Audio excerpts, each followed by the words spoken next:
مثلا والله العظيم اللي هيقاطعني تاني هيطلع بره. اول مره ليا البحرين، اول ما وصلت سواق تاكسي استقبلني فركبت، فلسه بقفل الباب قال لي الزحمه لا تطاق. وقفنا في اشاره قال لي شفت زحمه، الاشاره فيها 4 عربيات. قال لي احنا كل يوم في القرف ده. قلت له هو فين القرف؟ فين القرف حضرتك؟ انا في جراج العماره عندنا بيركب معاه 6 عربيات. فقال لي انت عارف احنا كام واحد في البحرين؟ احنا 1.5 مليون. انا لما بروح المول يوم جمعه ساعه صلاه بخبط في 1.5 مليون. انتوا محتاجين تنزلوا مصر يا جماعه. المعادي فوق 3 مليون، ده كومباوند في المعادي 3 مليون ده. اتكلمت مع حد يعني فقال لي روح المنامه. قال لي اوه دي العاصمه. قلت له اه ودينا المنامه. قال لي اوف دي مشوار. قلت له ما قد ايه يعني؟ قال لي 10 دقايق. انتوا الترمومتر عندكم بايظ. انتوا بلد كوزي. انتوا بلد اللي ما ياخدش باله في حاجه خلاص راحت عليك. فانا قاعد جنبه مطلع الموبايل بلعب في الموبايل، فانا سامعه.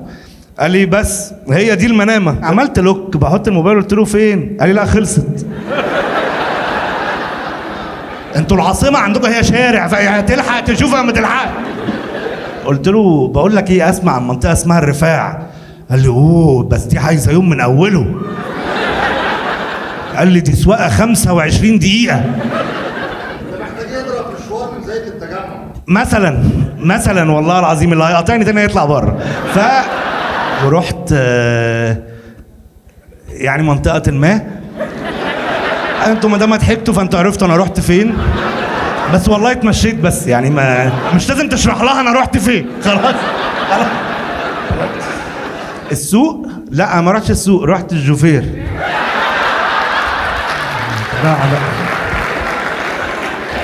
ورحت بقى شارع القضيبيه. صح شارع القضيبيه. ادركت في القضيبيه ان انتوا ليه 1.5 مليون؟ انتوا في 1 مليون واحد بحريني وفي 500,000 عيلة شويتر. هم كل ما يخلفوا حد يفتح له محل. والله ماشي في القضيبيه امبارح شويتر للحلويات، يوسف شويتر للحلويات، محمود يوسف شويتر. انا حاسس ان سنتين وهاجي الاقي الاسم خماسي، محمد احمد حسين عبد الله شويتر للحلويات. فلا والله يعني ايوه.